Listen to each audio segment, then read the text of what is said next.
இந்த வீடியோவில் நம்ம இன்றைக்கி எதை பற்றி பார்க்க போகிறோம்னா சமூக நலன் மற்றும் மகளிர் உரிமைத்துறையில் பார்த்தீங்கன்னா 3 விதமான பதவிகளுக்கு காலி பணியிடங்கள் வந்து அறிவிச்சிருக்காங்க. கல்வி தொகுதியை பொறுத்த வரைக்கும் 10th படிச்சிருக்கவங்க, 12th படிச்சிருக்கவங்க, டிகிரி படிச்சிருக்கவங்க வரைக்கும் உங்களுடைய குவாலிஃபிகேஷன் தகுந்த மாதிரி 3 விதமான போஸ்டிங் வந்து கொடுத்துருக்காங்க. இந்த வேலைக்கு விண்ணப்பிக்கிறதுக்கு எந்த ஒரு கட்டணம் கிடையாது. செலெக்ஷன் ப்ராசஸ் பார்த்தீங்கன்னா ரிட்டன் எக்ஸாமினேஷன்லாம் வந்து கிடையாது. ஒன்லி இன்டர்வியூ மூலமாக நேரடியாக பணி நியமனம் பண்ணுறாங்க. இந்த வேலைக்கு விண்ணப்பிக்க வேண்டிய கடைசி தேதி பார்த்தீங்கன்னா 20/7/2024. எப்படி விண்ணப்பிக்க சொல்லியிருக்காங்க, இந்த வேலைக்கு வந்து நேரிலோ அல்லது தபால் மூலமாக வந்து விண்ணப்பிக்கலாம் சொல்லியிருக்காங்க.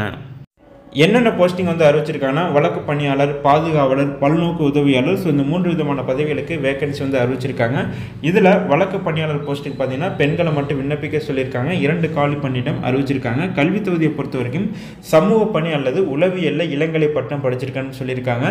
ஸோ பணி சார்ந்த 1 வருடம் வந்து எக்ஸ்பீரியன்ஸ் வந்து கேட்டிருக்காங்க. இந்த வேலைக்கான மாத சம்பளம் 18,000 ரூபாய் வழங்குறதாக சொல்லியிருக்காங்க. அடுத்த போஸ்டிங் பார்த்தீங்கன்னா பாதுகாவலர். இந்த போஸ்ட்டுக்கு வந்து ஆண்களை மட்டும் விண்ணப்பிக்க சொல்லியிருக்காங்க. 1 காலி பணியிடம். கல்வி தொகுதியை பொறுத்த வரைக்கும் 12ஆம் வகுப்பு தேர்ச்சி பெற்றிருக்க வேண்டும் சொல்லியிருக்காங்க. மேலும் வந்து 4 வருடம் வந்து முன் அனுபவம் பெற்றிருக்க வேண்டும் சொல்லியிருக்காங்க. இந்த வேலைக்கான மாத சம்பளம் 12,000 ரூபாய் கொடுக்கறதாக சொல்லியிருக்காங்க. அடுத்து பல்நோக்கு உதவியாளர் போஸ்ட் பார்த்தீங்கன்னா பெண்களை மட்டும் விண்ணப்பிக்க சொல்லியிருக்காங்க. 1 வேகன்சி வந்து அறிவிச்சிருக்காங்க. கல்வி தொகுதியை பொறுத்த வரைக்கும் 10th பாஸ் ஆயிருக்கணும்னு சொல்லியிருக்காங்க. 1 வருடம் எக்ஸ்பீரியன்ஸ் வந்து கேட்டிருக்காங்க. மாத சம்பளத்தை பொறுத்த வரைக்கும் 10,000 ரூபாய் வழங்குறதாக சொல்லியிருக்காங்க.